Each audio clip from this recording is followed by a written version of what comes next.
नमस्कार दोस्तों। आज हम एक नई तरह का इनिशिएटिव लेकर आए हैं जिसमें हम क्या करेंगे, छोटा सा हम वीडियो बनाने वाले हैं जिसमें हम ये एक्सप्लेन करेंगे, हम बहुत अच्छे से समझेंगे कि जावास्क्रिप्ट के इंटरनल पार्ट जो हैं वो चलते किस तरह से हैं। जावास्क्रिप्ट के फीचर्स के बारे में तो हम एक 14 घंटे का अलग से सेशन कर चुके हैं, अभी एक क्रैश कोर्स भी हमने किया है। बट यहाँ पर हम क्या देख रहे हैं कि जावास्क्रिप्ट जब रन होती है, जावास्क्रिप्ट का जो रन टाइम है उसमें कौन कौन सी चीज़ें किस तरह से बिहेव करती हैं। बहुत सारे नाम हम लोगों ने सुने हैं, जैसे इवेंट लूप क्या होता है, कॉल स्टैक क्या है, promise based APIs, call back based APIs, ये किस तरह से चलती हैं, टास्क क्यू कैसे चलती है, माइक्रो टास्क क्यू कैसे चलती है। बहुत अच्छे से आज हम ये एक एक चीज समझने वाले हैं और मैं गारंटी करता हूं कि ये वीडियो देखने के बाद आपको ये 100% क्लैरिटी हो जाएगी कोड लिखते हुए कि क्या चीज कैसे चल रही है। मैं हूं आपका दोस्त प्रशांत और मुझे अमेजॉन और माइक्रोसॉफ्ट जैसी प्रोडक्ट कंपनीज में 10 साल से भी ज्यादा का सॉफ्टवेयर डेवलपमेंट का एक्सपीरियंस है।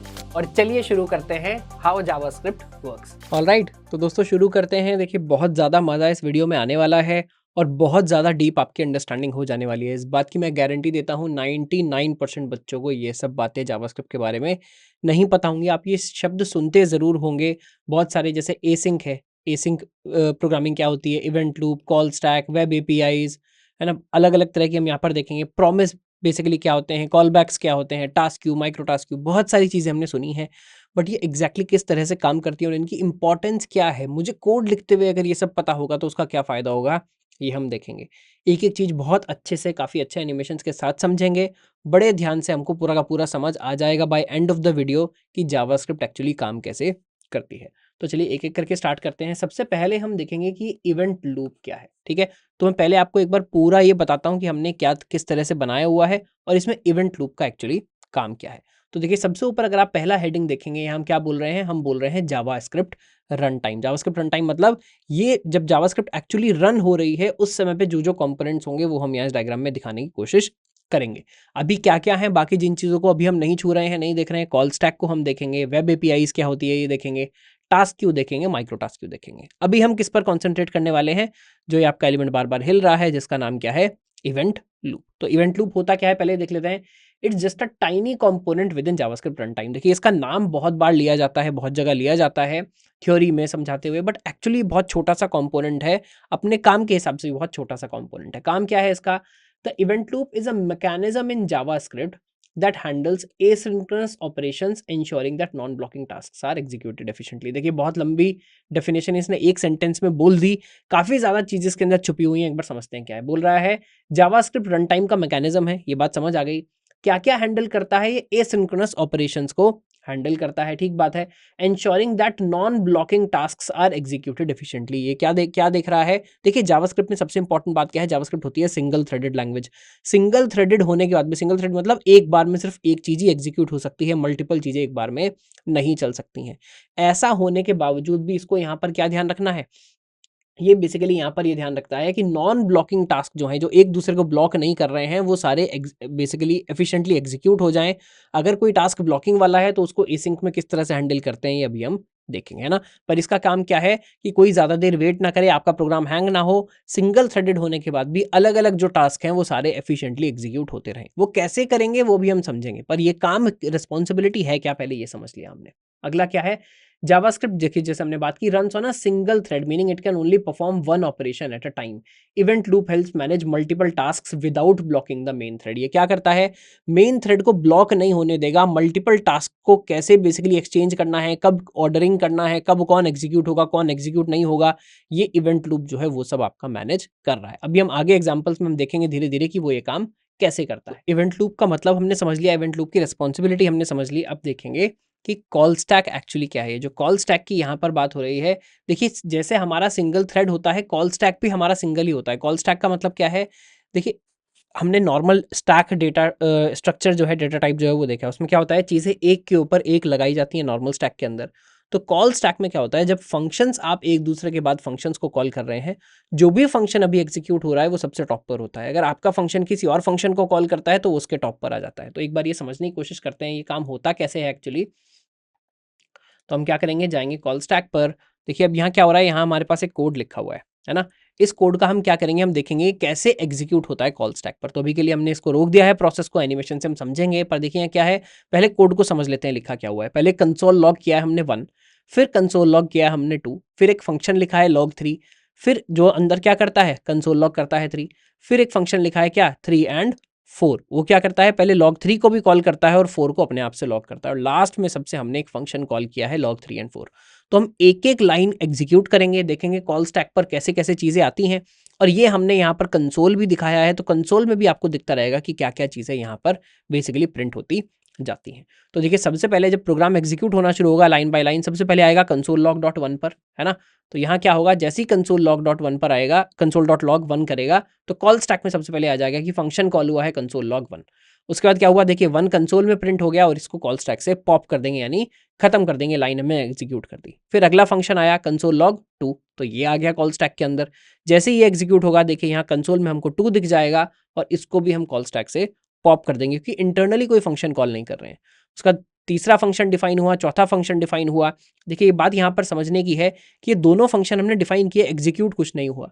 ये तो बात आपको नॉर्मली पता है, फंक्शन एग्जीक्यूट कब होता है, जब फंक्शन को कॉल किया जाए। तो अभी तक तो सिर्फ फंक्शन क्या हुआ है, अभी तक ये फंक्शन क्या हुआ है, सिर्फ डिफाइन हुआ है, कॉल कहाँ हुआ है, यहाँ हुआ है। तो जब बेसिकली एग्जीक्यूशन जो लाइन है वो इसके बाद सीधा कहाँ पर जाएगी, सीधा यहाँ पर जाएगी। हम log 3 एंड 4 जैसे ही कॉल हुआ तो आपके कॉल स्टैक पर क्या आ जाएगा, log 3 एंड 4 आ जाएगा। तो जैसे ही log 3 एंड 4 कॉल होगा तो क्या होगा, इसका एक क्या बनेगा, एग्जीक्यूशन कॉन्टेक्स्ट। हर फंक्शन का क्या बनता है, जैसे हम बोल रहे हैं फंक्शन आ जाता है कॉल स्टैक के अंदर, कॉल स्टैक के अंदर क्या आता है, एग्जीक्यूशन कॉन्टेक्स्ट। हर बेसिकली फंक्शन कॉल पर एक एग्जीक्यूशन कॉन्टेक्स्ट बनता है, वो कॉल स्टैक में आता है।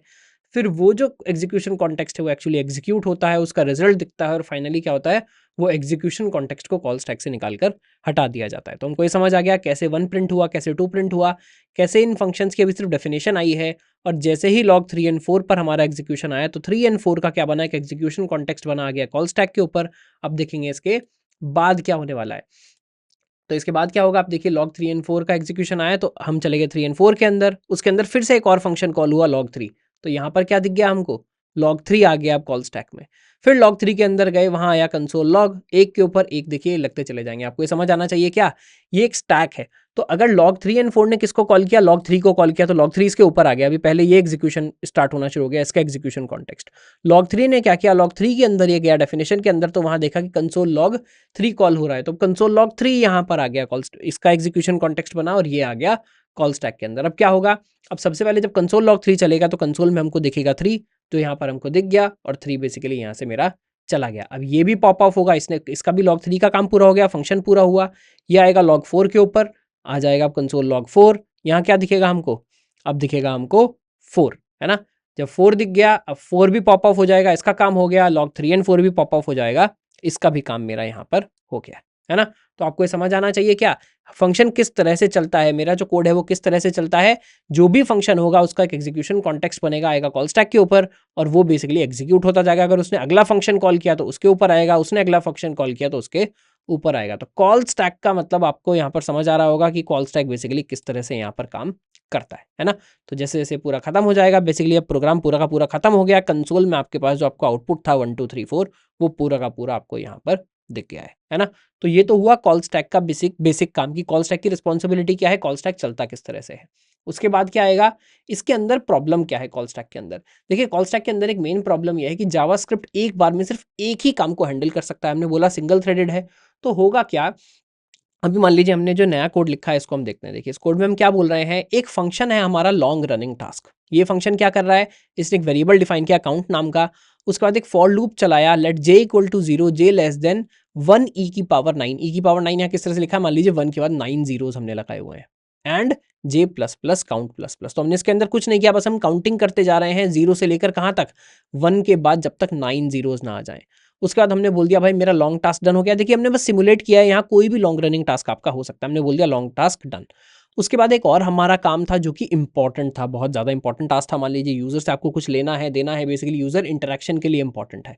तो मेरे पास दो टास्क हो गए एग्जीक्यूट करने के लिए, एक जो बहुत लंबा चलने वाला है, एक जो बहुत ज़्यादा इंपॉर्टेंट है। बट पहले हमने कौन सा स्टार्ट किया है, मान लीजिए जो लंबा चलने वाला है। तो अब हम देखेंगे प्रॉब्लम क्या होती है सिंगल कॉल स्टैक हमारा होने से। तो देखिए क्या होगा, कॉल सबसे पहले आएगी, ये तो दोनों फंक्शन के डेफिनेशन है। लॉन्ग रनिंग टास्क पर आई, लॉन्ग रनिंग टास्क यहाँ पर आ गया। उसका देखिए लॉन्ग रनिंग टास्क वाला जो कोड है मेरा यहाँ एग्जीक्यूट होना शुरू हो गया है। अभी एग्जीक्यूट हो रहा है हो रहा है हो रहा है, इस समय तक अभी सब लोग रुके हुए हैं क्योंकि ये क्या हो रहा है, काम अभी भी चल रहा है। देखिए काम होना मेरा शुरू हो गया। तो लॉन्गर रनिंग टास्क जो है वो क्या करेंगे, सब चीज़ों को ब्लॉक करके रखेंगे। अभी इसके बाद इंपॉर्टेंट टास्क नहीं हो सकता जब तक मेरा लॉन्ग रनिंग टास्क पूरा नहीं हुआ है। होगा कैसे, हमारा प्रोग्राम बेसिकली फ्रीज हो जाएगा। जैसे ही जावास्क्रिप्ट को ऐसा काम मिलेगा जो थोड़ा सा भी लंबा है, हमारा प्रोग्राम ऐसा लगेगा यूजर को कि हैंग हो गया है, कोड नहीं चल रहा है, बट एक्चुअली चला। उसके बाद क्या आया, लॉन्ग रनिंग टास्क डन हुआ। बेसिकली यहाँ कंसोल में आ गया हमारे लॉन्ग टास्क डन। अब मेरा ये वाला फंक्शन हो गया है कंप्लीट। उसके बाद हम जाएंगे इंपॉर्टेंट टास्क के ऊपर, है ना। लॉन्ग रनिंग टास्क जैसे ही कंप्लीट होगा उसके बाद हम कहाँ जाएंगे, इंपॉर्टेंट टास्क के ऊपर जाएंगे। फिर आएंगे हम इंपॉर्टेंट टास्क के अंदर। अब इंपॉर्टेंट टास्क कॉल हुआ, इसका एग्जीक्यूशन कॉन्टेक्स्ट बनकर आया। उसके अंदर क्या बनेगा, कंसोल लॉग का एग्जीक्यूशन कॉन्टेक्स्ट बनेगा, वो भी एक फंक्शन कॉल है। जब ये भी दोनों एग्जीक्यूट हो जाएगा तो देखिए इंपॉर्टेंट भी यहाँ पर मेरा दिख गया है। बट आपको इससे क्या हुआ होगा, यहाँ से आपको प्रॉब्लम समझ आई, इंपॉर्टेंट टास्क भी डन होगा तो बेसिकली मेरा कोड पूरा डन हो जाएगा। बट यहाँ से हमको क्या हुआ, हमको ये मेन प्रॉब्लम हमारी समझ आ गई कि सिंगल कॉल स्टैक होने से क्या होता है, अगर एक टास्क को पॉप ऑफ होने में बहुत ज़्यादा समय लग गया है, यानी हमारा लॉन्ग रनिंग टास्क का जब एग्जीक्यूशन कॉन्टेक्स्ट कॉल स्टैक में आया तो उसने क्या किया, काफ़ी समय लगाया यहाँ एग्जीक्यूट करने में। तो जब तक वो एग्जीक्यूट हो रहा है तब तक कोई और चीज़ यहाँ पर नहीं चल सकती। ये है हमारी कॉल स्टैक की प्रॉब्लम। अब ये कॉल स्टैक की जो प्रॉब्लम है इसको सॉल्व कैसे करते हैं, आगे हम देखेंगे कि ये सॉल्व कैसे होगी। तो इसको सोल्यूशन का जो नाम है वो है वेब एपीआई। वेब एपीआई और ब्राउजर एनवायरनमेंट। तो क्या है, solution of only basically one task at a time. माफ कीजिएगा, ये क्या है, ये जो हमारी प्रॉब्लम थी कि एक बार में सिर्फ एक ही मेरा टास्क चल रहा है, उसका ये सोल्यूशन है क्या, वेब एपीआईज लेकर आया है जावास्क्रिप्ट आपके लिए। क्या है, ब्राउजर के एपीआईज हैं। तो यहाँ क्या क्या होता है, ये बेसिकली बोल रहा है अगर कोई भी आपका काम ऐसा है जो थोड़ा सा लॉन्ग रनिंग है, यानी जैसे मान लीजिए अभी हमने पहले देखा था, हमने एक लंबा लूप बनाया था, बट एक्चुअली वो तो हमने एक बेसिकली सिमुलेट किया था खाली, है ना, एक एग्जाम्पल दिया था आपको। इसका सही एग्जाम्पल क्या होगा, तो देखिए बेसिकली वेब एपीआईज ने क्या किया, ब्राउजर ने क्या किया, आपको कहा जब भी आपके पास कोई भी थोड़ा सा भी बड़ा काम है तो वो आप मुझे दे दीजिए, मैं वेब एपीआई की मदद से सॉल्व करूंगा और उसमें आपका कॉल स्टैक यूज नहीं होगा। तो कौन कौन से वेब एपीआईज हमारे पास यहाँ पर होते हैं, अगर आप देखेंगे इतने सारे वेब एपीआईज जो बेसिकली जो ब्राउजर एनवायरनमेंट है वो हमको देता है। क्या, fetch API. Fetch API generally किस लिए यूज होती है, अगर आपको बेसिकली नेटवर्क से कुछ लेकर आना है तो उसके लिए फेच एपीआई यूज होती है। टाइमर एपीआई, कोई काम आपको थोड़ी देर बाद करना है तो टाइमर एपीआई यूज होती है। कुछ लॉग करना है, कंसोल एपीआई यूज होती है। लोकेशन चाहिए आपको यूजर की, जियो लोकेशन एपीआई यूज हो जाएगी। स्टोरेज यानी आपको हार्ड डिस्क में कुछ सेव करना है तो वेब स्टोरेज एपीआई यूज हो जाएगी। फाइल बनानी है, फाइल एपीआई। परफॉर्मेंस मेजर करनी है, परफॉर्मेंस एपीआई। वेब पेज के अंदर कुछ चेंज करना है तो एचटीएमएल, डोम एपीआई, यूआरएल एपीआई, ऐसी बहुत सारी एपीआईज वेब ने आपको दिया है। तो वो क्या बोल रहा है, अपने कॉल स्टैक में आप सिर्फ जो इंपॉर्टेंट लॉजिक है, छोटा छोटा काम है वो करते रहिए, और जब भी कोई बड़ा काम आए आपके पास, मान लीजिए नेटवर्क से कुछ लेकर आना है, इंटरनेट पर जाओ, ये फाइल डाउनलोड करके लाओ, डाउनलोड करने में तो बहुत टाइम लगेगा, तो वो काम आप मेरी वेब एपीआई को दे दो। वो आपका कॉल स्टैक नहीं लेगा, आपका सिंगल थ्रेड जावास्क्रिप्ट वाला नहीं लेगा, ब्राउजर अपना थ्रेड बना करके उसको हमको करेगा, है ना। तो वो कैसे करेगा आप देखते हैं ब्राउजर एनवायरनमेंट के अंदर। तो देखिए अब क्या होगा, यहाँ पर एक हमारा पूरा का पूरा लेग और ऐड हो गया है। तो देखिए क्या है, हमारा जो जावास्क्रिप्ट का रन टाइम है वो तो इतना ही है जो मेरा सिंगल थ्रेड में चल रहा है ना। अब यहाँ पर क्या हुआ, एक साइड में ब्राउजर का एनवायरनमेंट भी आ गया। देखिए यहाँ पर जैसे क्या क्या है, आपको रेंडर करना, रेंडरिंग इंजन मतलब यूआई को अच्छे से पेंट करना। आपने एचटीएमएल सीएसएस में तो सिर्फ टेक्स्ट में डिफाइन किया, उसको एक्चुअली पेंट कैसे करेगा जो ब्राउजर है वो करेगा, उसका रेंडरिंग इंजन। तो यहाँ उसका रेंडरिंग इंजन है ब्राउजर का। नेटवर्क सर्विस, इंटरनेट से जो भी चीज़ें लेकर आनी है, बेसिकली अपलोड करनी है, डाउनलोड करनी है, उसके लिए कुछ जीपीयू आजकल बेसिकली मान लीजिए चाहे एआई वाला हम जितना भी काम कर रहे हैं और भी पेंटिंग के लिए जीपीयू बहुत यूज होता है। उसके अलावा आप देखेंगे sensors, file system, storage, camera, microphone, authentication, जियो लोकेशन। जियो लोकेशन मतलब यूजर की लोकेशन। ये सब क्या है, ये सब ब्राउजर एनवायरनमेंट का पार्ट है और आप इससे बातचीत कर सकते हैं। ब्राउजर की जो सारी चीजें आप इससे बातचीत कैसे कर सकते हैं, हमारी वेब एपीआईज की मदद से आप इनसे बातचीत कर सकते हैं। तो इसमें क्या होगा, जब भी आप कोई वेब एपीआई कॉल करेंगे आपका कॉल स्टैक बेसिकली यहाँ पर यूज नहीं होने वाला है। तो ये क्या है, ब्राउजर जो है बहुत सारे टन्स ऑफ फीचर्स आपको देता है ना। फंक्शनल एप्लीकेशन, हम कोई भी ढंग की एप्लीकेशन बनाएंगे तो उसके लिए हमको बहुत ज़्यादा इस्तेमाल करने होते हैं, है ना। और बहुत ज़्यादा जैसे हमने कहा ऊपर के लेवल भी यानी हाई लेवल फीचर्स भी आपको मिलते हैं, जैसे कि मान लीजिए नेटवर्क सर्विसेज है, रेंडरिंग इंजन है, बट बहुत लो लेवल चीज़ें भी मिल जाती हैं, जैसे कि जीपीयू हो गया, आपका माइक्रोफोन हो गया, कैमरा हो गया, ये सब हो गया। और आपका वेब एपीआई क्या है, वेब एपीआई आपका एक ब्रिज है to use all of these browser capabilities, है ना। तो ये सब ब्राउजर कैपेबिलिटी हम कैसे यूज करेंगे, वेब एपीआई की मदद से हम यहाँ पर यूज करने वाले हैं। तो मान लीजिए हमने नेटवर्क एपीआई को यूज किया तो देखिए नेटवर्क यहाँ पर काम चल रहा है। रेंडरिंग इंजन को यूज करेंगे तो क्या होगा, रेंडर बेसिकली चीजें होती हुई आपको दिखेंगी। पर ये क्या हो रहा है, देखिए आपका कॉल स्टैक खाली है इस पूरे समय पर। ये क्या कर रहा है, ब्राउजर अपने थ्रेड से अपनी रिसोर्सेज को यूज करके पेज को किस तरह से पेंट करना है, कहाँ पेज में क्या आएगा, किस जगह कौन सा कलर आएगा, ये सब बेसिकली यहाँ पर यूज कर रहा है। नेटवर्क सर्विसेज में भी क्या हो रहा है, नेटवर्क सर्विसेज में बेसिकली चीज़ें इधर से उधर जा रही हैं। आपको कोई जीपीयू का काम करना होगा तो जीपीयू वाला काम भी यहाँ पर होता रहेगा, ठीक है। तो हमको समझ आया जो मेन प्रॉब्लम थी, एक प्रॉब्लम क्या थी कि हमारा कॉल स्टैक एक बार में एक ही फंक्शन को हैंडल कर सकता है, उसको आप ये सारे ब्राउज़र की चीज़ें कैसे यूज़ करेंगे वेब एपीआई से, है ना? वेब एपीआई से यूज़ कर लेंगे हम इन सारी चीज़ों को। अगेन अभी तक हम ये नहीं देख रहे हैं कि करना कैसे है, वो अभी हम देखेंगे आगे। तो जैसे उनमें से एक क्या एग्ज़ाम्पल है, एक एग्ज़ाम्पल है एसिंक टास्क एपीआई। अब हम बहुत सारी वेब एपीआईज़ का इस्तेमाल देखेंगे, चाहे वो प्रोमिसेस हैं, अलग-अलग चीज़ें हैं, अभी यहाँ पर हम देखेंगे। बेसिकली टाइम आउट हम कैसे लगाते हैं, लोकेशन हम कैसे लेते हैं, वो सब हम देखेंगे कैसे। ये सब क्या है, वेब एपीआईज़ हैं जिनका हम यूज़ देखेंगे। तो सबसे पहले वेब एपीआई हम क्या देखने वाले हैं, एसिंक टास्क। ये क्या प्रॉब्लम सॉल्व करेगी? जो पहली प्रॉब्लम हमारे पास थी क्या, पहली प्रॉब्लम हमारे पास थी कि हमने बस एक लॉन्ग रनिंग टास्क बनाकर डाल दिया था। तो ये क्या बोल रहा है async task API? Async task API बोलता है कि आप एसिंक टास्क लिखिए, इसके अंदर अपना फंक्शन जो है वो पास कर दीजिए, लैम्बडा पास कर दीजिए, है ना, या एरो फंक्शन हमने यहाँ पर लिखा है, इसको आप पास कर दीजिए। और क्या होगा, मैं उसको ब्राउज़र एनवायरनमेंट में रन करूँगा, वो आपका कॉल स्टैक नहीं लेगा। तो कैसे चलेगा, देखिए एसिंक टास्क आपने कॉल किया, ये आएगा आपके कॉल स्टैक में। इमीडिएटली क्या होगा, एसिंक टास्क अपना जो ये काम है एक्चुअली रिजल्ट वाला है, किसको दे देगा, वेब एपीआई को दे देगा।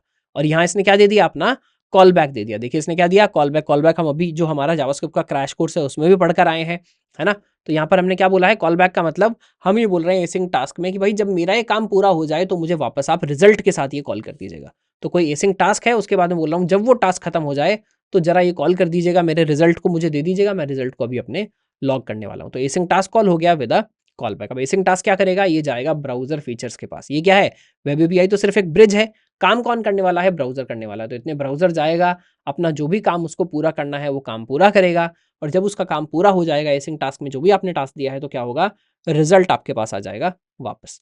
अब रिजल्ट आएगा वापस वेब एपीआई के ऊपर, कॉल बैक बेसिकली यहाँ पर घूमने लगा कि भाई अब कॉल बैक कॉल करना है ना। तो क्या होगा, आपका कॉल बैक कॉल हो जाएगा। तो नेक्स्ट हम देखेंगे क्या, पॉपुलर वेब एपीआईज कौन कौन से हैं। तो देखिए दो तरह के पॉपुलर वेब एपीआईज होते हैं। पहला कौन सा है, पहला है कॉल बैक्स वाले, यानी इनमें क्या होता है, आपको कॉल बैक देना पड़ता है। जैसे अगर हम जियो लोकेशन का एपीआई देखें, यानी लोकेशन अगर हमको लेना है तो आप कैसे कॉल करते हैं, जियो location dot gate current position आप कॉल करेंगे, उसको एक बेसिकली सक्सेस के लिए कॉल बैक देंगे, एक एरर के लिए कॉल बैक देंगे। ऐसे ही क्या है, सेट टाइम आउट एक एपीआई है, जहां आप क्या बोलते हैं, कॉल बैक देते हैं कि भाई मेरी ये कॉल बैक को आप इतने मिली सेकंड बाद एग्जीक्यूट कर देना, जैसे 2000 मिली सेकंड बाद एग्जीक्यूट कर देना। आपको डेटाबेस में राइट करना है, वो भी एक एग्जांपल है। इसी तरह से प्रॉमिस के कौन कौन से एग्जांपल्स हैं, प्रॉमिस बेस्ड एपीआईज, जैसे जब आप नेटवर्क से कोई चीज फेच करते हैं तो उसका एग्जांपल है प्रॉमिस बेस्ड एपीआई। तो आप फेच कॉल करते हैं, डॉट देन लगाकर उसको यूज करते हैं, है ना। या यहाँ पर क्या है, फाइल पिकर आपको खोलना है तो वो भी क्या कर रहे हैं, आप प्रॉमिस लगाकर यूज कर रहे हैं। तो इन दोनों का एग्जीक्यूशन जो है वो हमारे जावास्क्रिप्ट रन टाइम में एकदम अलग अलग तरह से होता है। कॉल बैक्स अलग तरह से एग्जीक्यूट होते हैं, प्रोमिसेस अलग तरह से एग्जीक्यूट होते हैं। तो हम पहले कॉल बैक से एक दो एग्जांपल लेके समझते हैं, उसके बाद हम समझेंगे कि प्रॉमिस किस तरह से चलता है। तो कॉल बैक में हम सबसे पहला एग्जांपल कौन सा लेने वाले हैं, कॉल बैक में हम, माफ कीजिएगा, कॉल बैक में हम सबसे पहला एग्जांपल लेने वाले हैं क्या, जियो लोकेशन, है ना। तो देखिए जियो लोकेशन क्या है, हम आप बेसिकली अगर एक बार फंक्शन कॉल को ठीक से देखेंगे, हम बोल रहे हैं नेविगेटर डॉट गेट जियो location dot gate current position, यानी हमको करंट पोजीशन दे दीजिए। और हम क्या कर रहे हैं, एक सक्सेस कॉल बैक पास कर रहे हैं, एक एरर कॉल बैक पास कर रहे हैं कि भाई अगर लोकेशन मिल जाए तो ये वाला फंक्शन मेरा जो है वो कॉल कर देना, और अगर लोकेशन ना मिले, कोई एरर हो जाए, तो मेरा ये वाला फंक्शन कॉल कर देना। तो ये क्या है, कॉल बैक बेस्ड एपीआई का एग्जाम्पल है। इसको हम देखेंगे हमारे जावास्क्रिप्ट रन टाइम में कि किस तरह से ये जो है वहां पर एग्जीक्यूट होती है ना। तो अगर यहाँ पर आए हम देखेंगे एक एक करके, तो देखिए क्या हो रहा है, ये मेरा कोड है जो भी हमने देखा, navigator dot get geolocation get current position, और दोनों कॉल बैक्स मैंने पास कर दिए, है ना। तो ये क्या है, ये एक वेब एपीआई है। तो अभी हमने बाकी चीजें यहाँ से हटा दी हैं। मेन चीज आपको क्या दिख रही है, ये मेरा कॉल स्टैक है। जब ये फंक्शन एग्जीक्यूट होगा, कौन सी वेब एपीआई यूज हो रही है, और यूआई पर बेसिकली कैसे ये दिखेगा, है ना। तो देखिए सबसे पहले आया गेट करंट पोजीशन, जैसे ही ये मेरा कॉल स्टैक में आया, उसके बाद क्या होगा, ये अपने दोनों जो इसके कॉल बैक्स हैं उनको पास कर देगा वेब एपीआई के पास कि भाई ये मेरा सक्सेस कॉल बैक है और ये मेरा एरर कॉल बैक है, आप मुझे गेट करंट पोजीशन लाकर दीजिए। अब देखिए वेब एपीआई क्या है, वेब एपीआई तो सिर्फ एक ब्रिज है, किस कहाँ तक, ब्राउजर के फीचर्स तक। तो जैसे ही हमने वेब एपीआई कॉल की, इसने क्या किया, यूजर को मान लीजिए यहाँ पर दिखाने लगा कि भाई ये आपकी लोकेशन एक्सेस करना चाहते हैं, क्या करें। देखिए इसलिए क्या है, ये जो ऑपरेशन है एसिंक होना जरूरी है। अगर मैं इसको एसिंक नहीं करता, वेब एपीआई से ना करता, तो यूजर हो सकता है लोकेशन का प्रॉम्प्ट देखे ही ना, या वो क्या करे, आपको वेट कराता रहे। इस बीच क्या होगा, मेरा कॉल स्टैक फंस जाएगा। तो हमने क्या किया, कॉल स्टैक देखिए मेरा इमीडिएटली क्या हो गया है, खाली हो गया है गेट लोकेशन कॉल करने के बाद, जियो लोकेशन कॉल करने के बाद, है ना। अब क्या है, वेब एपीआई यहाँ पर वेट कर रहा है किसका, यूजर को। हमने एक प्रॉम्प्ट दिखाया कि भाई आपकी लोकेशन जानना चाहते हैं हम, क्या करें। यूज़र देखिए जैसे ही इसके बाद क्या करेगा, बेसिकली यहाँ से हमारे पास क्या चला गया, कॉल इनिशिएशन हम यहाँ पर मेनली देख रहे हैं कि क्या होगा, यहाँ से एक कॉल सीधे चला जाएगा यूज़र के पास। अब यूज़र के बॉल बेसिकली कोर्ट में बॉल आ गई है, यूज़र जब तक अलाउ या ब्लॉक नहीं करेगा इसका बेसिकली रिस्पॉन्स यहाँ पर नहीं आने वाला है। तो कॉल आ गई यूज़र के पास, उसके बाद क्या होगा, इस बीच देखिए अभी यूज़र मान लीजिए कुछ और कर रहा है, यूज़र कुछ सुन रहा है, देख रहा है। इस बीच क्या होगा, जो हमारा कॉल स्टैक है उसके पास अगर कोई और टास्क आ रहे हैं, तो ये उन टास्क को एग्ज़ीक्यूट करता रहेगा, है ना? तो क्या हो रहा है, इंटरैक्शन में कोई प्रॉब्लम नहीं हो रही है। हमारे प्रोग्राम से जब कोई इंटरैक्ट कर रहा है, मान लीजिए लोकेशन तो आपने माँग लिया बट साथ में वेब पेज पर कुछ और भी काम चल रहे हैं। तो देखिए बाकी टास्क तेज़ी के साथ कॉल स्टैक पर आ रहे हैं, बेसिकली तेज़ी के साथ निकल रहे हैं। बैकग्राउंड में जो है बेसिकली बाकी सब ये जो वाला काम है, ये सब क्या हो रहा है, बैकग्राउंड में हो रहा है ना? इस बीच क्या है, कॉल स्टैक मेरा अवेलेबल है किसी भी टास्क के लिए, मेरा वेबसाइट जो है वो एकदम रिस्पॉन्सिव है। अब क्या होगा, मान लीजिए यूज़र को याद आ गया कि भाई मेरे को क्या करना है, मेरे को अलाउ क्लिक करना है, मैं इनको लोकेशन एक्सेस देना चाहता हूँ। तो देखिए क्या होगा, जैसे ही यूज़र अलाउ दबाएगा तो क्या होगा, हमारा सक्सेस कॉल बैक उस केस में कॉल हो जाना चाहिए। जैसे अभी हमने देखा था एसिंक टास्क में क्या हुआ था, टास्क पूरा होने के बाद हमारा कॉल बैक कॉल हुआ था। यहाँ जैसे ही यूज़र अलाउ पर क्लिक करेगा तो क्या होगा, मेरा सक्सेस वाला जो कॉल बैक है वो कॉल बैक कॉल हो जाएगा। अभी तक हमने सिर्फ ये देखा कि कॉल बैक कॉल हो जाएगा, बट ये कॉल बैक कॉल होता कैसे, अब आगे चल के हम देखेंगे वो। तो देखिए जैसे ही कॉल बैक आपका आया, तो जो आपकी टास्क क्यू है ये एक्टिव हो जाती है। देखिए इनिशियली हमने देखा था, जब हम बेसिकली पूरा अपना डायग्राम देख रहे थे जावास्क्रिप्ट रन टाइम का, हमने कॉल स्टैक देखा था, वेब एपीआई देखा था, इवेंट लूप देखा था, task Q, micro task Q भी वहाँ पर थे, बट इनका यूज़ अभी तक हमने नहीं देखा है। तो अब हम देखेंगे टास्क क्यू का मतलब क्या है। अब देखिए सक्सेस कॉल बैक को कॉल होना है, तो कॉल तो हर चीज़ कॉल स्टैक से ही होनी है। अभी पिछली बार जब हमने एसिंक टास्क बताया तो हमने कहा अच्छा कॉल बैक कॉल हो जाएगा और वहीं पर उसको छोड़ दिया, बट कॉल बैक कॉल होने का मतलब क्या है, ये भी तो एक फंक्शन ही है जिसको एग्जीक्यूट होना है। तो फंक्शन जो भी एग्जीक्यूट होगा वो एग्जीक्यूट तो कॉल स्टैक पर आकर ही होगा हमारे फंक्शन में। तो होता क्या है, जो जैसे ही आपका कोई कॉल बैक कॉल होता है वो सीधे कहाँ जाता है, टास्क क्यू में जाता है। टास्क क्यू से वो कहाँ जाता है, बेसिकली जैसे ही आपका कुछ भी काम होगा, अगर आपको कोई भी पेंडिंग काम है, आपके मान लीजिए 10 काम अभी लगे हुए हैं, काम तो एक बार में आप एक ही कर रहे हैं। हमने बात की थी कि क्या जावास्क्रिप्ट एक बार में एक काम करेगा। तो जो पेंडिंग काम अभी आ रहे हैं, किसी और ने भी कहा भाई ये भी काम कर देना, ये भी काम कर देना, तो वो कहाँ जाएगा, वो टास्क क्यू में जाता रहेगा। तो जैसे ही कोई कॉल बैक एग्जीक्यूट होने की बात हुई, वो सीधे कहाँ चला जाएगा, टास्क क्यू के अंदर। अब टास्क क्यू से कॉल स्टैक तक कैसे पहुंचता है ये हम देखेंगे इसके बाद। तो देखिए क्या हुआ है, ये मेरा पहुंच गया है टास्क क्यू में। टास्क क्यू से जो इवेंट लूप है, अब आ गया इवेंट लूप वापस काम में। हमने कहा था इवेंट लूप ये काम करता है, वो ये ध्यान रखता है कि कॉल बेसिकली एक चीज़ एक बार में एग्जीक्यूट होती रहे, कोई चीज़ ब्लॉक ना हो। तो वो कैसे करता है, इसके पास ये टास्क क्यू है। इवेंट क्यू लूप का काम क्या है, टास्क क्यू को खाली करना। जैसे ही टास्क क्यू के अंदर कुछ भी आएगा तो इवेंट लूप क्या देखता है, इवेंट लूप ये देखता है कि भाई कॉल स्टैक के अंदर कुछ है या नहीं है। तो इवेंट लूप एक्चुअली कंटिन्यूअसली घूमता रहता है, कंटिन्यूअसली चेक करता रहता है टास्क क्यू को। जैसे ही टास्क क्यू के अंदर कुछ भी आया और कॉल स्टैक खाली है, यहाँ से एक टास्क को उठाएगा और सीधे उठा के कॉल स्टैक के अंदर डाल देगा। अगर उसके बाद टास्क क्यू में 4-5 टास्क और पेंडिंग हैं तो उनको ये एग्जीक्यूट नहीं करेगा जब तक ये कॉल स्टैक खाली नहीं होता। जैसे ही कॉल स्टैक खाली होगा, ये फिर से यहाँ से अगले टास्क को उठाएगा और उठाकर कॉल स्टैक के अंदर डाल देगा। तो देखिए जो हमारा कॉल बैक था, सक्सेस वाला कॉल बैक वो आया टास्क क्यू के अंदर, और टास्क क्यू से वो कहाँ गया, इवेंट लूप ने डाल दिया उसको कॉल स्टैक के अंदर। अब ये फंक्शन ने अंदर एक और फंक्शन कॉल किया, कंसोल लॉग पोजीशन, और ये क्या हुआ, कंसोल लॉग पर हमारी मान लीजिए जो करंट लोकेशन है वो पूरी की पूरी प्रिंट हो गई है ना। तो देखिए आप दोबारा एक बार रिमाइंड कर लेते हैं, उसके बाद ये पॉप ऑफ होगा कॉल स्टैक से एग्जीक्यूशन कॉन्टेक्स्ट, फिर अगला जो एग्जीक्यूशन कॉन्टेक्स्ट है वो भी यहाँ से पॉप ऑफ होगा, है ना। तो इवेंट लूप बार बार क्या कर रहा है, जो भी फर्स्ट अवेलेबल टास्क क्यू में बेसिकली टास्क क्यू में इसको टास्क मिलेगा उसको उठाकर ये कहाँ पास करेगा, कॉल स्टैक के अंदर जो है वो पास करता रहेगा। एक बार फिर से देख लेते हैं, हमने कॉल बैक डाल दिया था टास्क क्यू के अंदर। जैसे इवेंट लूप ने देखा कॉल स्टैक खाली है और टास्क क्यू में टास्क, इसने घूम घूम कर इस टास्क को कहाँ पहुंचा दिया, बेसिकली कॉल स्टैक के अंदर पहुंचा दिया। उसके बाद क्या होगा, ये फंक्शन एग्जीक्यूट होगा, ये एक एरो फंक्शन है, इसने इंटरनली कॉल किया कंसोल डॉट लॉग पोजीशन को, वो फंक्शन कॉल हुआ, उसने क्या किया, बेसिकली पोजीशन को आपकी कंसोल के ऊपर लॉग कर दिया। जब भी कंसोल के ऊपर पोजीशन लॉग हो जाएगी तो पहले पहले वाला एग्जीक्यूशन कॉन्टेक्स्ट पॉप होगा, जो भी सबसे टॉप पर है क्योंकि ये क्या है, स्टैक है। उसके बाद क्या होगा, जो हमारा एक्चुअल कॉल बैक था वो भी यहाँ से पॉप ऑफ हो जाएगा। इसके बाद क्या होता, अगर यहाँ टास्क क्यू में कुछ पड़ा होता तो इवेंट लूप उठा उठाकर उसको फिर कॉल स्टैक के ऊपर डालने लगता। ठीक है, तो उसके बाद हम देखते हैं एक और एपीआई का एग्जांपल, जो कि क्या है हमारी सेट टाइम आउट। लोकेशन हमने पूरा का पूरा देख लिया किस तरह से, पहले कॉल इनिशिएशन हुआ, इस बीच हमारा जो बैकग्राउंड था वो बेसिकली खाली था, बैकग्राउंड में हम टास्क एग्जीक्यूट कर रहे थे, यूजर ने जैसे ही अलाउ किया तो वो कहाँ आ गया, जो कॉल बैक था वो बेसिकली मेरा टास्क क्यू में आ गया, टास्क क्यू से इवेंट लूप ने उसको उठाकर कॉल स्टैक में डाला और वो मेरा एग्जीक्यूट हुआ। अब सिमिलरली एक एग्जांपल और देखेंगे कि दूसरी एपीआई कौन सी है, सेट टाइम आउट एपीआई। ये भी क्या है, ये भी एक कॉल बैक बेस्ड एपीआई है। अभी हम प्रॉमिस बेस्ड एपीआई पर नहीं पहुंचे हैं, एक और देखते हैं कॉल बैक बेस्ड एपीआई किस तरह से चलती है। तो पहले इसका एक बार कोड देख लेते हैं, है ना। देखिए कोड में क्या हो रहा है, यहाँ पर सेट टाइम आउट आप दे रहे हैं, एक कॉल बैक इसको दे रहे हैं। ये देखिए क्या है, एरो फंक्शन हमने डिफाइन किया है। कॉल बैक के अंदर हम क्या कर रहे हैं, प्रिंट कर रहे हैं कंसोल डॉट लॉग 2000 मिली सेकेंड्स, और हमने साथ में ये भी बोला है कि भाई इसको 2000 मिली सेकेंड बाद आप एग्जीक्यूट करिएगा। अगला अगर आप सेट टाइम आउट देखेंगे, उसमें हमने क्या किया है, एक और कॉल बैक दिया है 100 मिली सेकेंड्स, उसको बोला 100 मिली सेकेंड बाद एग्जीक्यूट करिएगा। उसका बाद एक और फंक्शन है console log end of script. तो अब देखते हैं पूरा किस तरह से चलेगा, कब वेब एपीआई कॉल होगी, कब कॉल बैक मेरी टास्क क्यू में जाएगी और कैसे इवेंट लूप से दोबारा एग्जीक्यूट होगी। तो सबसे पहले ये एग्जीक्यूट होगा, तो इससे क्या होना चाहिए, कॉल स्टैक में आया set time out. Set time out क्या करेगा, वेब एपीआई में सेट टाइम आउट को सेट करेगा, है ना। तो जो आपकी कॉल बैक थी 2000 मिली सेकेंड वाली, वो कहाँ चली गई, कॉल बैक के अंदर चली गई, और डिले टाइम इसमें सेट हो गया 2000 मिली सेकेंड्स का, यानी 2 सेकंड का। उसके बाद वेब एपीआई तो देखिए ब्रिज है, वेब एपीआई ने क्या किया, इधर ब्राउजर एनवायरनमेंट को बोल दिया होगा कि भाई 2 सेकंड बाद हमको कुछ एग्जीक्यूट करना है, ये मैं आपको दे रही हूँ, आप देख लीजिए। अभी वो वाला पार्ट हम स्किप कर रहे हैं यहाँ पर, अभी हम देखेंगे ये चीज़ें इधर कैसे चलती हैं। इस बीच देखिए कॉल स्टैक मेरा खाली हो गया है, हमारा प्रोग्राम अभी एग्जीक्यूट हो रहा है, तो हम चले जाएंगे अगले स्टेटमेंट पर। जैसे ही हम अगले स्टेटमेंट पर आए, क्या हुआ, एक और सेट टाइम आउट का कॉल चला गया, तो फिर से सेट टाइम आउट आया कॉल स्टैक में, एक और set time out web API हमने कॉल कर दिया, इसका भी कॉल बैक यहाँ पर सेट हो गया 100 मिली सेकेंड्स आफ्टर 100 बेसिकली मिली सेकेंड्स कॉल होना है। ये भी चला गया ब्राउजर के पास, कॉल स्टैक फिर से खाली हुआ। अब हम आएंगे कंसोल लॉग पर, फिर से हमने console log end of script करना है, ये आएगा कॉल स्टैक के अंदर, एग्जीक्यूट होगा, कंसोल में मेरा सबसे पहले आ गया एंड ऑफ स्क्रिप्ट।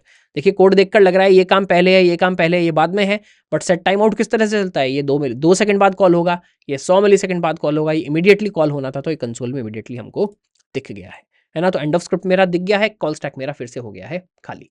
अब क्या होगा, देखिए जब ये काम पूरा हो गया है, तो मेरा प्रोग्राम तो एक तरह से हो गया है बंद, मेरा प्रोग्राम पूरा का पूरा एग्जीक्यूट हो चुका है।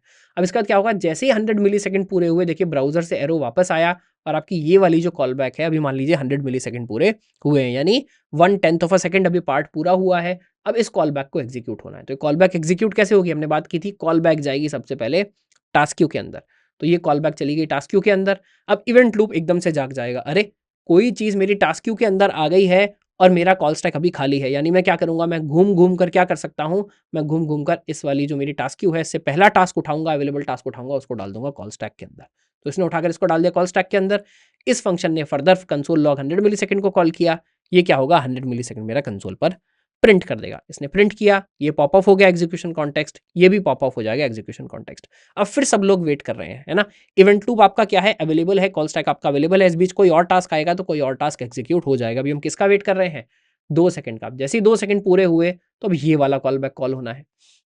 इस बीच 2 सेकंड जैसे ही पूरे हुए, ये वाला कॉल बैक कैसे कॉल होगा, कॉल बैक हमेशा जाएगा टास्क क्यू के अंदर। मेन चीज हम यहाँ पर आपको क्या समझाने की कोशिश कर रहे हैं कि टास्क क्यू, इवेंट लूप और कॉल स्टैक किस तरह से काम करते हैं। और जो भी कॉल बैक बेस्ड एपीआईज हैं, वो सबसे पहले कहाँ जाती हैं, कॉल बैक हमेशा जाती है टास्क क्यू के अंदर। टास्क क्यू में जैसे ही कोई चीज जाएगी, इवेंट लूप उसको उठाकर फर्स्ट अवेलेबल टास्क को उठाकर डाल देगा कॉल स्टैक के अंदर। कॉल स्टैक के अंदर वो चीज़ें एग्जीक्यूट होंगी, और उसके बाद क्या होगा, बेसिकली अगर उसने फर्दर कोई फंक्शन कॉल किया है तो वो एग्जीक्यूट होगा, कंसोल पे हमको दिखेगा 2000 मिली सेकेंड, और जब ये काम पूरा हो जाएगा तो दोनों की दोनों को उठाकर क्या कर दिया जाएगा, पॉप ऑफ यहाँ से कर दिया जाएगा, है ना। तो हमको समझ आ गया कि बेसिकली टास्क क्यू का जो काम है वो किस तरह से यहाँ पर चलता है। अब टास्क क्यू के बाद एक चीज़ जो अभी तक हमने पूरे कोड में नहीं देखी, वो है माइक्रो टास्क क्यू। ये माइक्रो टास्क क्यू क्या चीज़ है, तो आइए देखते हैं कि माइक्रो टास्क क्यू क्या है।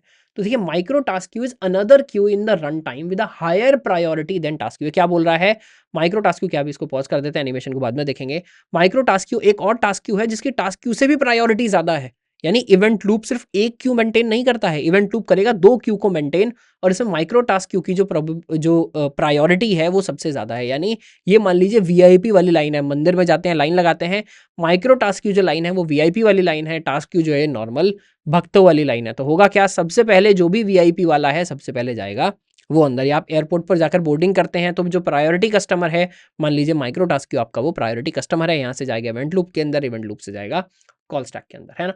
और ये आते कहाँ हैं चीज़ें, हमने देखा कॉल बैक तो आती है टास्क क्यू के अंदर। देखिए प्रॉमिस वाले जो बेसिकली जितने भी टास्क हैं, प्रॉमिस हैंडलर कॉल बैक जितने भी हैं, चाहे वो डन है, कैच है, फाइनली है, वो सब कहाँ जाते हैं, वो जाते हैं माइक्रो टास्क क्यू के अंदर। एसिंक फंक्शन बॉडी जो भी अवेट, बेसिकली आप एसिंक अवेट यूज़ करते हैं, अवेट भी जो हो रहा है वो सब क्या होता है, माइक्रो टास्क क्यू होता है। तो इसलिए क्या है, ये क्यों किया गया है कि अगर आप एक छोटा सा कोड एग्जीक्यूट कर रहे हैं, उसके अंदर दो तीन छोटे छोटे आपके प्रॉमिस वाले काम हैं, तो वो पहले एग्जीक्यूट हो जाए, इससे पहले कि कोई बड़ा टास्क, दूसरा टास्क पिक किया जाए। तो देखिए किस तरह से चलता है। अब देखिए हमने पहली बार ऐसा सिनेरियो देखा कि इवेंट लूप के पास ज़्यादा काम है, खाली नहीं बैठा है वो, बहुत सारे टास्क क्यू में टास्क पेंडिंग है, माइक्रो टास्क क्यू में माइक्रो टास्क पेंडिंग है। बट ये क्या कर रहा है, देखिए इवेंट लूप सबसे पहले एक एक माइक्रो टास्क को उठाकर कॉल स्टैक पर डाल रहा है। कॉल स्टैक जैसे ही खाली होता है, अगले माइक्रो टास्क को उठाकर कॉल स्टैक के अंदर डालता है। तो ये जब तक करता रहेगा जब तक पूरी माइक्रो टास्क क्यू इसकी खत्म नहीं हो जाती। जब तक पूरी माइक्रो टास्क क्यू इसकी खत्म नहीं होगी, तब तक ये सिर्फ माइक्रो टास्क को ही उठाकर कॉल स्टैक पर डालेगा। जब माइक्रो टास्क क्यू एम्प्टी हो जाएगी, अब ये एक एक टास्क को उठाकर डालेगा। अब इसने मान लीजिए टास्क उठाकर कॉल स्टैक पर डाल दिया, पर ऐसा हो सकता है कि इस टास्क ने 2 माइक्रो टास्क जनरेट कर दिए, 3 माइक्रो टास्क इस बीच में जनरेट कर दिए। तो बाय द टाइम ये टास्क गया, फिर से माइक्रो टास्क क्यू के अंदर कुछ है, तो फिर से क्या होगा, कॉल स्टैक एम्प्टी होते ही सबसे पहले माइक्रो टास्क चलने शुरू होंगे। तो अगले बेसिकली जो मेरे मेन टास्क हैं वो अभी भी क्या कर रहे हैं, वेट कर रहे हैं। फिर से जब तक माइक्रो टास्क क्यू एम्प्टी नहीं होती, तब तक इवेंट लूप क्या करेगा, अगले टास्क क्यू को टास्क से नहीं उठाएगा। तो देखिए कॉल स्टैक की जिम्मेदारी तो यहाँ पर एकदम क्लियर है, साफ है कि एक जो भी तेरे पास आए, तुमको एक बार में हम एक एग्जीक्यूशन कॉन्टेक्स्ट देंगे, आपको एग्जीक्यूट करना है। मेन दिमाग यहाँ पर अब कौन लगा रहा है, इवेंट लूप लगा रहा है। क्या इवेंट लूप ये देख रहा है कि अगर कोई माइक्रो टास्क क्यू में खाली है, तो पहले माइक्रो टास्क को मैं एग्जीक्यूट करूंगा। उसके अलावा अगर कोई टास्क क्यू के अंदर अगर वो खाली है, तो टास्क क्यू के अंदर कुछ है, तो टास्क को एक एक करके एग्जीक्यूट करूंगा। हमेशा कब देखूंगा, कॉल स्टैक खाली है तो अगला टास्क बेसिकली मैं उठाकर डालूंगा, नहीं तो क्या करूंगा, मैं एक एक करके टास्क, जितने भी मेरे टास्क क्यू के अंदर टास्क पड़े हैं, उनको मैं खाली करने की कोशिश करता रहूंगा। ठीक है, तो देखिए इसने पहले सारे माइक्रो टास्क को कंप्लीट किया एक एक करके, उसके बाद यहाँ से टास्क क्यू को भी इसने क्या कर दिया है, खाली कर दिया है। तो यहाँ पर हमने और भी एग्जांपल दिए हैं, म्यूटेशन ऑब्जर्वर कॉलबैक्स होते हैं, क्यू माइक्रो टास्क कॉलबैक्स होते हैं, ऐसे बहुत सारे कॉलबैक हैं जो क्या होगा, एक एक करके उठाकर कॉल स्टैक के अंदर आपके डालता रहेगा। इससे क्या होता है, जो आपका प्रोग्राम है उसकी वो प्रोग्राम जो बहुत ज़्यादा रिस्पॉन्सिव बना रहता है, और कंसिस्टेंसी मेंटेन होती है कि एक टास्क शुरू हो गया तो उसके जो छोटे छोटे टास्क आपने बनाए हैं, उसके प्रॉमिस हैंडलर जो बनाए हैं, पहले सारे के सारे वो एग्जीक्यूट हो जाएंगे, उसके बाद ही आपका कॉल स्टैक जो है वो एग्जीक्यूट होने वाला है। ठीक है, इसके बाद चलते हैं आगे, देखते हैं इस वाले मॉडल में एक प्रॉब्लम क्या है। देखिए माइक्रो टास्क में एक प्रॉब्लम ये है कि इसमें भी आपके इनफाइनाइट लूप बन सकते हैं। कैसे, अगर मान लीजिए एक माइक्रो टास्क ऐसा है जो नई माइक्रो टास्क को जन्म देता हो, तो क्या होगा, जो मेरी टास्क क्यू है वो बेचारी भूखी रहेगी हमेशा। इसको बोलते हैं स्टारवेशन। क्यों, ये ऐसी प्रोसेस है, ये ऐसा टास्क है जिसको कभी भी एग्जीक्यूट होने का मौका ही नहीं मिल रहा। हो क्या रहा है, एक माइक्रो टास्क जब मान लीजिए कॉल स्टैक पर गया, उसने एक नया माइक्रो टास्क ऐड कर दिया, अगला माइक्रो टास्क कॉल स्टैक पर गया, उसने एक अगला माइक्रो टास्क ऐड कर दिया, तो होगा क्या, आप इस एक लूप में फंसे रहेंगे, और आपके जो बाकी टास्क हैं क्या हो जाएंगे, धीरे धीरे स्टार्व हो जाएंगे। धीरे धीरे जो यूजर है उसको क्या लगने लगेगा, यूजर को ही लगने लगेगा कि भाई आपकी जो ये जो टास्क हैं हैंग हो गए हैं, यानी आपका सिस्टम हैंग हो गया है। जबकि आपका पूरा इवेंट लूप और कॉल स्टैक क्या कर रहा है, सारे के सारे माइक्रो टास्क को ही खाली करने की कोशिश कर रहा है। तो इसमें भी आपको ये ध्यान रखना है कि माइक्रो टास्क को जन्म ना दे रहा हो, ऐसा ना हो धीरे धीरे कि माइक्रो टास्क आपके पास इतने ज़्यादा हो जाएं कि टास्क आपके एग्जीक्यूट हो ही नहीं पा रहे। ठीक है, अब इसका एक एग्जांपल देखते हैं। हमने समझ तो लिया माइक्रो टास्क क्यों, अब ये माइक्रो टास्क आएगा कहाँ से, तो उसके लिए हम देखेंगे हमारा फेच एपीआई, है ना। तो पहले इसका मैं कोड देख लेते हैं, उसके बाद देखते हैं कैसे एग्जीक्यूट होगा। तो फेच एपीआई क्या है, ब्राउजर की एक और वेब एपीआई है जो क्या करती है, हमको मदद करती है बेसिकली इंटरनेट से कोई चीज़ डाउनलोड करके लाने में, इंटरनेट से डेटा लेकर आने में। तो ये क्या है, ये है आपकी प्रॉमिस बेस्ड एपीआई। अब तक हमने जो पहले दोनों एपीआई देखी, चाहे वो सेट टाइम आउट थी, चाहे वो लोकेशन वाली थी, वो कौन सी थी, वो थी कॉल बैक बेस्ड एपीआई। अब हम कौन सी देख रहे हैं, अब हम देख रहे हैं प्रॉमिस बेस्ड एपीआई। तो किस तरह से चलती है, सिंटेक्स क्या है, देखिए आप लिखते हैं फेच, उसके बाद आप लिखते हैं यूआरएल। तो मान लीजिए हम यूज़ कर रहे हैं api.site.com/posts, एक इस तरह का हमने यूआरएल यूज़ किया है, और हम बोल रहे हैं डॉट देन, ये हो गया मेरा प्रॉमिस हैंडलर डॉट देन। तो जब आप इससे सामान ले आएंगे, तो बेसिकली रिस्पॉन्स में जो भी रिस्पॉन्स मिलेगा, उसको रिस्पॉन्स को हम लॉग कर देंगे और कंसोल लॉग कर देंगे। तो अब देखते हैं एक एक करके कि ये बेसिकली काम किस तरह से करेगा। जैसे ही फैच आया, फैच आएगा कॉल स्टैक में। फैच क्या है, वेब एपीआई है, तो क्या होगा, वेब एपीआई को बेसिकली जगाएगा और बोलेगा भाई एक फैच आपको करना है। देखिए जब भी आप कोई फैच करते हैं, प्रॉमिस बनाते हैं, प्रॉमिस में क्या क्या होता है, एक होती है प्रॉमिस की स्टेट, कि प्रॉमिस अभी किस स्टेट में है, क्या प्रॉमिस फुलफिल हो गया है, क्या प्रॉमिस रिजेक्ट हो गया है, या प्रॉमिस अभी पेंडिंग है। तो अभी क्योंकि जस्ट प्रॉमिस बनाया गया है, तो प्रॉमिस इनिशियली क्या होगा, पेंडिंग होगा। प्रॉमिस का रिजल्ट क्या है, अभी कोई रिजल्ट नहीं आया है। जब बेसिकली या तो रिजेक्ट हो जाएगा प्रॉमिस, या प्रॉमिस एग्जीक्यूट हो जाएगा, सक्सेस हो जाएगा, तभी यहाँ पर कुछ रिजल्ट आएगा। तीसरी चीज यहाँ पर इंपॉर्टेंट है, क्या है, प्रॉमिस फुलफिल रिएक्शंस, की जब प्रॉमिस फुलफिल हो जाएगा तो बेसिकली यहाँ पर क्या क्या करना है वो हम देखेंगे। तो देखिए फेच आ गया यहाँ पर एक वेब एपीआई का पूरा तरीका बन गया, और वेब एपीआई क्या करेगी, ब्राउजर को बोलेगी कि भाई नेटवर्क से जरा इस यूआरएल से कुछ उठाकर मुझे लाकर दो। नेटवर्क ने अपना काम शुरू कर दिया। देखिए इस बीच क्या इंपॉर्टेंट चीज़ देखनी है कि कॉल स्टैक आपका दोबारा से एम्प्टी हो गया है, तो इस बीच ये बेसिकली वेबसाइट्स को फेच करके ला रहा है, आपका कॉल स्टैक कुछ और काम कर सकता है। वेब एपीआई ने अपना काम करना यहाँ पर स्टार्ट कर दिया है, तो इसने नेटवर्क से बोला भैया आप मुझे उठाकर ला दीजिए, नेटवर्क अभी अपना काम यहाँ पर कर रहा है। ठीक है, इसके बाद नेक्स्ट स्टेप क्या होगा? नेक्स्ट स्टेप बेसिकली जैसे ये लाइन एग्जीक्यूट हमारी हो गई है, अगले हम आएंगे डॉट देन के ऊपर। डॉट देन क्या है? डॉट देन हम बोल रहे हैं कि भाई हमारा एक प्रॉमिस रिएक्शन है, जब प्रॉमिस बेसिकली पूरा होगा तो ये हमको रिएक्शन करना है क्या, ये चीज़ आपको एग्जीक्यूट करानी है। तो ये क्या होगा, ये भी सबसे पहले कहाँ जाएगा, डॉट देन जाएगा कॉल स्टैक के ऊपर, और देन क्या करता है, इस पूरे रिकॉर्ड को उठाकर कहाँ डाल देगा, प्रॉमिस रिएक्शन के अंदर डाल देगा। क्या बोलेगा कि जब भी भाई ये प्रॉमिस पूरा होगा तो एक डॉट देन आया है, डॉट देन आप ये प्रॉमिस रिएक्शन को कॉल कर दीजिएगा। ठीक है, तो इसने क्या किया, अपना एक प्रॉमिस रिएक्शन रिकॉर्ड जो है वो यहाँ पर ऐड करके छोड़ दिया। इसके बाद क्या करेंगे, प्रॉमिस रिएक्शन रिकॉर्ड मेरा ऐड हो गया है। अब इसके बाद जब भी बेसिकली यहाँ हम नेक्स्ट लाइन पर आएंगे, यानी यहाँ हम क्या दिखाने की कोशिश कर रहे हैं कि नॉर्मल एग्जीक्यूशन आपका कंटिन्यू हो रहा है, फेच आपका रिकॉर्ड बन गया, प्रॉमिस रिएक्शन रिकॉर्ड बन गया, मल्टीपल रिएक्शंस होते हैं तो वो भी कहाँ आते हैं, सारे के सारे यहाँ मल्टीपल रिएक्शन रिकॉर्ड्स आपके बनते रहते हैं। पर अब क्या होगा, हम नेक्स्ट लाइन पर जाएंगे, console log end of script. Console log पहले कॉल स्टैक में आएगा, सबसे पहले कंसोल में हमारा एंड ऑफ स्क्रिप्ट ही यहाँ पर प्रिंट हो जाएगा। तो एंड ऑफ स्क्रिप्ट मेरा प्रिंट हो गया है कॉल स्टैक से। उसके बाद ये एग्जीक्यूशन कॉन्टेक्स्ट वो पॉप करेंगे और क्या होगा, यहाँ से मेरा जो कोड है ये भी डीएक्टिवेट हो जाएगा, यानी पूरा का पूरा कोड मेरा जो है वो एग्जीक्यूट हो गया है। अभी हम वेट किसका कर रहे हैं, हम वेट कर रहे हैं नेटवर्क से रेस्पॉन्स आने का। तो इसके बाद क्या होगा, जैसे ही मान लीजिए ब्राउजर ने बोला कि भाई 200 ओके, 200 मतलब सक्सेस आपका वापस आया है नेटवर्क से, आपने जो फेच करके लाने के लिए दिया था वो हमने फेच कर लिया है। तो सबसे पहले हम आएंगे वापस, तो देखिए प्रॉमिस का स्टेट सबसे पहले पेंडिंग से हो जाएगा फुलफिल्ड, है ना, और प्रॉमिस का रिजल्ट बेसिकली यहाँ पर आ जाएगा, जो भी वेब पेज का डेटा हमको उठाकर लेकर आना था वो वेब पेज का डेटा आ गया है यहाँ रेस्पॉन्स में। अब जैसे ही ये रेस्पॉन्स में आ गया है, क्या होगा, प्रॉमिस रिएक्शन रिकॉर्ड्स को अब हमको एग्जीक्यूट करना है। और प्रॉमिस रिएक्शन रिकॉर्ड कहाँ जाते हैं, ये जाते हैं माइक्रो टास्क क्यू में। यही हमने देखा था, अब ये टास्क क्यू में नहीं जाएगा, अगर ये कॉल बैक होता तो ये जाता टास्क क्यू के अंदर, क्योंकि प्रॉमिस रिएक्शन है तो ये कहाँ जाएगा, ये जाएगा माइक्रो टास्क में। जैसे ही माइक्रो टास्क में आया, आपका जो इवेंट लूप है वो दोबारा से क्या होगा, एक्टिव होने लगेगा कि भाई कुछ माइक्रो टास्क में आ गया है, मैं इसको उठाकर कहाँ डाल देता हूँ, कॉल स्टैक के अंदर डाल देता हूँ। ये फंक्शन एक और फंक्शन कॉल कर रहा है internally, console dot log single statement. ये आया, आपका रिस्पॉन्स जो आया है वेबसाइट का वो पूरा का पूरा आपके कंसोल में प्रिंट हो जाएगा। और उसके बाद क्या होगा, पहले ये वाला जो हमारा एग्जीक्यूशन कॉन्टेक्स्ट है ये पॉप होगा, उसका अगला एग्जीक्यूशन कॉन्टेक्स्ट पॉप होगा, आपका कोड जो है यहाँ पर पूरा हो गया है।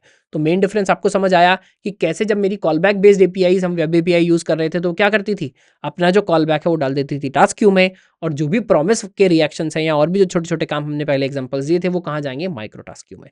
तो उम्मीद कर रहा हूँ ये चारों पांचों चीज़ें हमको अच्छे से समझ आई हैं, कैसे कोड की एक एक लाइन चलती है, कैसे कंसोल पे हमको चीज़ें दिख रही हैं, कैसे इवेंट लूप ये मेक श्योर करता है क्या कि कॉल स्टैक के पास एक बार में एक काम करने के लिए है और कॉल स्टैक लगातार रेस्पॉन्सिव बना हुआ है, कैसे इवेंट लूप हमेशा सबसे पहले माइक्रो टास्क को खाली करता है, उसके बाद टास्क क्यू को खाली करता है, और सब कुछ खाली हो जाए तो बेसिकली टास्क क्यू को बेसिकली कॉल स्टैक को खाली रखता है कि आगे और कोई टास्क आ रहा है तो वो भी एग्जीक्यूट हो पाए। हमने ये समझा कि वेब एपीआईज किस तरह से हमारा काम ऑफलोड कर देती हैं, यानी हमको बोलती हैं आप छोटा छोटा काम करिए, जो भी लॉन्ग रनिंग टास्क है वो आप वेब एपीआई को दे सकते हैं, और वेब एपीआई इंटरनली किसको कॉल करेगा, ब्राउजर को कॉल करेगा ये सब काम अपना पूरा करने के लिए। ठीक है, तो दोस्तों यहाँ हमारा ये जो प्रेजेंटेशन है ये तो होता है कंप्लीट, बट एक सबसे इंपॉर्टेंट बात जो भी पेंडिंग है वो ये कि देखिए ये जो सारा एनिमेशन है ये मैंने नहीं बनाया है, ये किसने बनाया है, ये बनाया है लीडिया हेली ने। ये क्या है, एक जावास्क्रिप्ट की बहुत अच्छी डेवलपर हैं, इन्होंने अपना भी इसी तरह का एक्सप्लेनेटरी वीडियो डाला था, वो इंग्लिश में था, तो हमने बेसिकली इनसे परमिशन लिया। बहुत सारे लोगों ने इनसे पूछा है कि हम इसको क्या अलग अलग लैंग्वेजेस में ट्रांसलेट कर सकते हैं। She has been very kind, open source की बहुत अच्छी डेवलपर हैं, एंड उन्होंने अपना जो ये काम है, ये जितने भी एनिमेशंस मैंने आपको दिखाए हैं ये सब लीडिया हेली ने अपने ब्लॉग पर डाले हुए हैं, उसका लिंक आपको डिस्क्रिप्शन में मिलेगा। अगर आपको ये अच्छे से समझ आया है, आपको एक बार ओरिजिनल ऑथर का इंग्लिश एक्सप्लेनेशन जो है वो भी उनके ब्लॉग पर जाकर देखना चाहिए, है ना। तो ये बहुत स्टार डेवलपर हैं, आप इनका गिटहब रिपोजिटरी भी जाकर विजिट कर सकते हैं, जो मैं यहाँ आपको दिखा रहा हूँ 58 रेपोज में ये बेसिकली टारगेट करती हैं, अपनी बुक भी लिख रही हैं, तो she is a very good independent software engineer. ठीक है, तो बेसिकली इन्हीं जैसे लोगों की वजह से हमारा जो ओपन सोर्स कम्युनिटी है, जो बेसिकली हम पढ़ पा रहे हैं, बेसिकली कंटेंट देख पा रहे हैं, ये सब पॉसिबल हो पाता है। एक बार हम फिर से देख लेंगे, इवेंट लूप हमने समझा, कॉल स्टैक हमने समझा, web API and browser environment देखा, एसिंक टास्क एपीआई कैसे चलती है, कौन कौन सी पॉपुलर वेब एपीआईज हैं। उसके बाद दो हमने कॉल बैक बेस्ड एपीआईज देखी थी, जियो लोकेशन और सेट टाइम आउट। इनकी मदद से हमने देखा कि टास्क क्यू कैसे चलता है, और माइक्रो टास्क क्यू हमने देखा फेच की मदद से कैसे चलता है। अगर आपको ये पसंद आया है, एक छोटा हमने बनाने की कोशिश की है, छोटा सा वीडियो जिसमें बेसिकली जावास्क्रिप्ट को बेसिकली इंटरनली आप समझ पाएँ, देख पाएँ। अगर अच्छा लगे तो लाइक ज़रूर कीजिएगा, चैनल को सब्सक्राइब ज़रूर कीजिएगा, कमेंट करिएगा। अगर आपको सिर्फ लॉन्ग रनिंग जैसे अभी तक हम कोर्स करते आए हैं, बड़े-बड़े कोर्सेज़ के अलावा ऐसी छोटी एक्सप्लेनर वीडियोज़ भी चाहिए बहुत सारी चीज़ों की, जैसे एआई एमएल पर आजकल बहुत ज़्यादा कंटेंट आ रहा है। अगर आपको इस तरह की छोटी-छोटी एक्सप्लेनेटरी वीडियोज़ भी चाहिए, तो कमेंट करके ज़रूर बताइए कि सर इस तरह का कंटेंट आपको और चाहिए। जय हिंद, जय भारत।